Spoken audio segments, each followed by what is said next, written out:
April Holgate is a blogger, photographer, actress, and cat lady in her spare time. She has spent the last 3 years as an Amazon top reviewer, moving up the ranks and staying in the top 50 for the last year. She started out as an audiobook reviewer with her blog Eargasms Audiobook Reviews, and is branching out into lifestyle blogging. She's reviewed 200 to 500 books a year on her blog, Goodreads, and Amazon. She has garnered many followers in the audiobook community. Both listeners and narrators alike seek her out for opinions on audio reading. She has also gained massive respect with her product reviews on Amazon. These products are often used for giveaways on her blog, and also here today, which makes her followers very happy, and you too. Here is April with her presentation on freebies. Boost your blog with items to review and give away.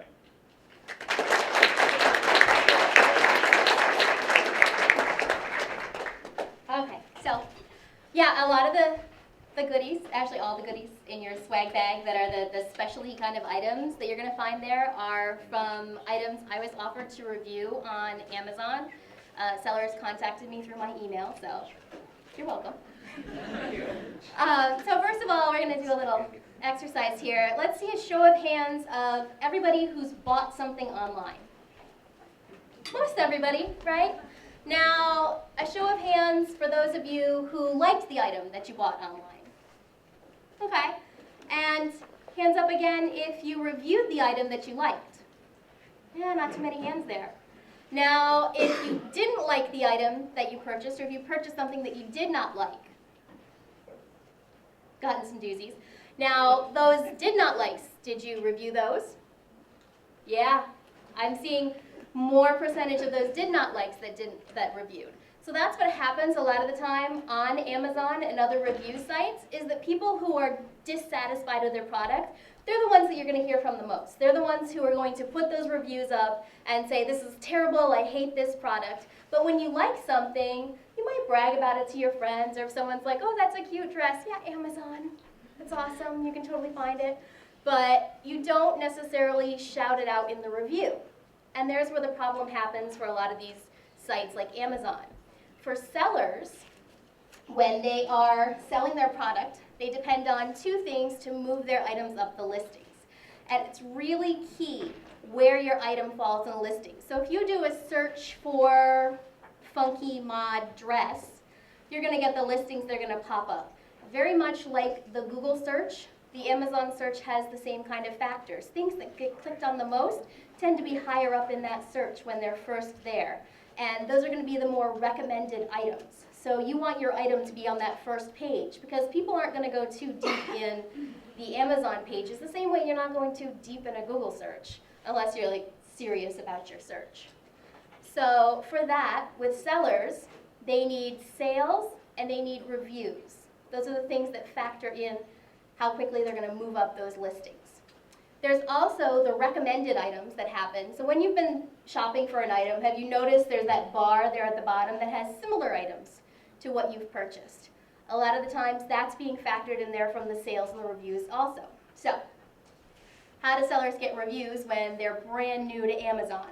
When they're selling their product, but people like you who like their product didn't really go on and write a review. Shame on you. They come to people like me who they refer to me as a professional reviewer. I don't really refer to myself that way because I have a job. Even though my house looks like Amazon hoarders, I still have an actual job I go to, and this doesn't pay me to do that. So what they do is they find sellers who are in the ratings on Amazon. And Amazon is great. They have the whole list of the top 10,000 people who have done reviews. And people move up these lists through various factors that sometimes Amazon just pulls out of a hat. Sometimes it has to do with your personal rating and how people have liked what you review and find you trustworthy. And so those are going to get you higher up in the rankings. Right now I'm number 64. I know I dropped out of the top 50. It was sad. But I've been doing a lot of stuff, so I don't have time for reviews every single day. I tend to get a lot of emails from sellers where I keep my email address on my Amazon profile. It's not my personal email address because that's way too much to shuffle through. So I recommend if you're going to have an email address on your Amazon profile, you do it as a separate one that's specifically for your blog or reviewing, because it's way, way too much. At one point I was getting 300 emails a day, which is a lot to shift through when you have a job. And this was not my job. So I'd be sneaking emails here and there in between calls. So you want to definitely keep them separate. The sellers are going to contact you about whatever they have. At first, because I was starting as a book blogger, I mostly got book review requests because that was my main thing. I love reading and I can't afford to buy all those books, and the library doesn't have all the books that I want. So I started emailing authors on Goodreads. They've got their emails there. You can go to their websites because a lot of them are trying to get their books out there. And that's the thing, they want reviews. They want you to read their book and review their book. They want a positive review, but that's not always what happens. It's something that has to be understood between the reviewer and the seller, and especially on Amazon because they are cracking down on the rules big time, that it has to be an honest, unbiased review. That's the tricky part with the unbiased, because Amazon just did a huge, huge shakeup. This speech was going to be a totally different thing 2 weeks ago. On October 3rd, Amazon put out a new policy. This is their new policy. And the highlighted part is the key part that is a really big deal for a lot of reviewers on Amazon, is that they are offering compensation or requesting compensation, including free or discounted products, in exchange for creating, modifying, or posting content. This means that they are doing away with incentivized reviews. They're saying that's not okay on our site because they feel like incentivized reviews are not going to be honest or unbiased.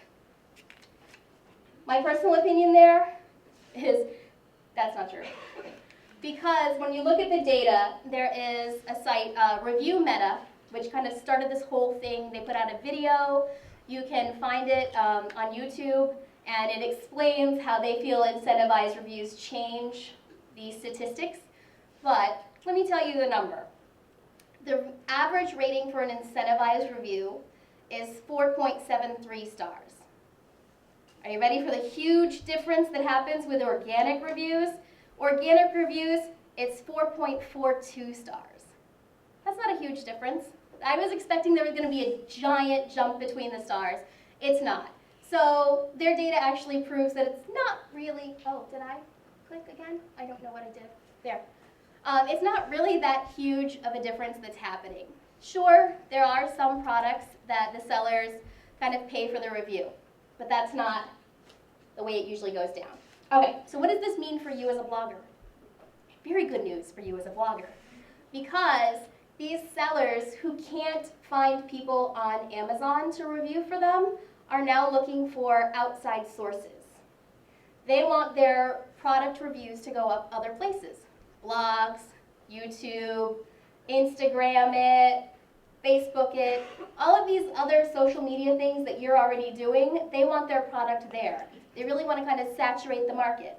And on the upside, you can make money from it too.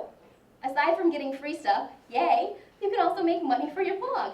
How awesome is that?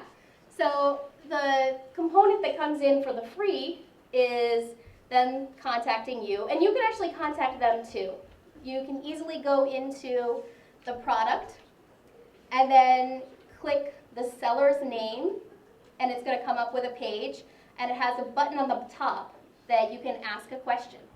Click ask a question, and it can just be a general email to them with your pitch, saying, hey, I have this blog, this is what I do on the blog, and I'd love to have your product for my blog so that I can review it and possibly give it away to my followers. And that's going to help generate them there too. The way you can make money is your associate link. Amazon has associate links that are super easy to do. It's just fill it out, and they would either pay you by sending you a check once you reach a certain amount of money, or pay you in Amazon gift cards. I usually go for the gift cards because I'm a shopaholic. So what they're going to do is you're going to put this link anytime you're putting a product review up on your Facebook, on your Instagram, on YouTube, on your blog, any of those places. You're going to put a link back to the product on Amazon because that's where they want the person to buy it. So you say, hey, here's the link, then you can buy this if you really want this.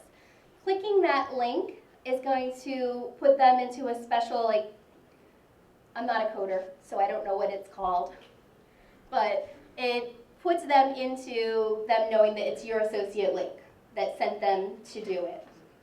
So anything they purchase right there is going to come back to you for a percentage of it. But then also, if they purchase other items besides this one item that you suggested, that's going to come to you also. It's not a huge amount of money, but over time, with more and more stuff you're recommending, it builds up. And it's a nice little bit of change in your pocket. So the other thing sellers are doing is that this is straight from the Amazon FAQ for sellers, is that it's telling them that they can give free and discounted items, but they can't say it's in exchange for a review. So this is where it's going to get tricky, because people are going to stop putting a disclaimer on their review. Previous to this, you had to put a disclaimer up saying, I received this product for free. You don't have to do that anymore. Because actually, if you do that, Amazon's not going to post your review. They're going to kick it back to you saying, hey, this review is against our guidelines, because their computer is looking for those words. Free, discounted, exchange. So any of those words show up in your review, suddenly you're getting kicked back. Any reviews made previous to the change are still going to be there. Not a problem. They're not taking your reviews down. But they're not going to let you post reviews with those certain words. So now, there's nothing out there stopping people from getting freebies and just reviewing them. I expect that there's going to be a change soon enough when Amazon clues into this, because this is something that the review sites have clued into. There are all these formally legal ways to review items. And all of these different review clubs, what you're going to do is they're going to have you sign up for it. You're going to sign in, and there's usually a huge listing of all these products that the sellers want reviewed. Selfie sticks, VR goggles, Bluetooth earphones out the wazoo, all of this stuff they want reviewed. And then there's going to be crazy random stuff too that you're just like, why would anybody want that? But it's there. So they want their products reviewed. And now a lot of these sites, because I was checking around this last week, a lot of them are saying, okay, we're going to send you the product and you don't have to do a review. We're not requiring you to do a review. But if you post the review, it's not in exchange for the product. We gave you the product for free. It was your choice to do the review. It's not really how it works. They want you to do the review. And if you're not doing reviews, you're going to stop getting stuff sent to you, because these sellers are tracking you similar to my brain just froze on the site. There's a site that it ranks your output to people. So similar to that, it's going to see how much you are doing, like how many followers you have on your blog, how many followers you have on Instagram, on Twitter, on Facebook, how many friends. These are all stats that they're going to want to know when you're signing up for these different review sites. And then the sellers are going to look at those things when they're deciding if they want you to review their item or not. A lot of them are going to say, okay, you have to review it on your blog, but it's up to you if you want to review it on Amazon. That's okay. But if they're saying, just for Amazon, we're going to send this to you, and if you choose to review it for Amazon, that's fine. But they're not really feeling that way. They want you to review it. So if you don't review, they're going to stop sending you things. Because a lot of these times, these sites on your profile there, it's going to show how many reviews you've given, how much positive feedback you've gotten from those different sellers. So all of that's going to factor into this. I don't know how Amazon's going to feel about that. They're probably not going to be happy with it, because they've shut down a lot of review sites that were requiring reviews, and they've actually sued a few. So you want to be very careful with this if you're doing the review for Amazon as well. But for your blog, these are awesome sites because many of these sites, not only are they going to give you a free item to review, they're going to let you give away an item to your followers. And that is how you get more followers. Hey! Which is the awesome part. And my favorite thing for generating followers for my blog is giveaways. Because that's the best way to get people to come in and check it out. And to keep coming and following you because, hey, you had this giveaway, maybe you're going to have more giveaways. One of the top ways for giveaways, the first thing I did when I first got into blogging, and how I had initially got in, is that I went to a few blog hops. Does anybody know what blog hops are? Anybody been in a blog hop? No? Oh, I'm going to change your world right now, okay? Blog hops are set up by different bloggers. Ooh. Okay. Stop it. That was my 15 minutes. I'm going to talk past it because you got to hear about blog hops. All right. So blog hops are these really awesome things that are usually set up by one blogger or a company that is going to set up and have a bunch of different bloggers sign up for this list of sites. It's going to be on a listserv that people can go in and click the link. And it's set up for, a lot of the time it's a weekend, which is good. And the holidays coming up, there are going to be so many blog hops out there. I'm telling you, it's huge for the holidays. Halloween, Thanksgiving, Christmas, there are a million Christmas blog hops because people want to go out and see the things. This started with authors because authors want to get people familiar with their books. So you click on the link. It's a list of all these people. Okay, back up. You sign up for the blog hop. Say it's set for this weekend, for the 15th and 16th. The 15th and 16th, people are going to go on and they're going to click each link on the list. And some hops are set up that everybody is trying to get one prize. And it'll have a raffle copter on it, which makes it so much easier because it does all the work for you, and they click on it. Or some hops have a grand prize for the hop and individual prizes for the blogs. This is where these products on your blog are going to help get people to come and click on it because they want to win that thing that you're doing. The blog hop does a lot of the advertising for you. Sometimes it's great when it's kind of a medium-sized hop. Usually it's 100 to 150 different bloggers on it, because then it doesn't feel like too much pressure to just click and visit each of them. Sometimes all you have to do is click on the Rafflecopter, and then the other thing a lot of the time, which is great for helping boost your blog, is to request a comment. So you can ask a question, any old question, be like, what's your favorite Halloween costume you ever had? And that's what they're going to comment on your blog. So this gets the people coming through. It generates traffic to your blog. Most likely, these people are going to follow your blog. You can actually have that as a requirement for the prize. Doesn't always happen. But if they like your blog, they're going to click around. They're going to check things out. So definitely look at blog hops because they're amazing. If you're a book blogger, they're those. There are tons of mommy blogger blog hops. But there's blog hops for everything. And you don't necessarily have to be in that specific genre to be a part of a hop. So definitely look out there. All right. So any questions? I have a couple minutes. Like 2. Yeah? Can a person create their own blog hop?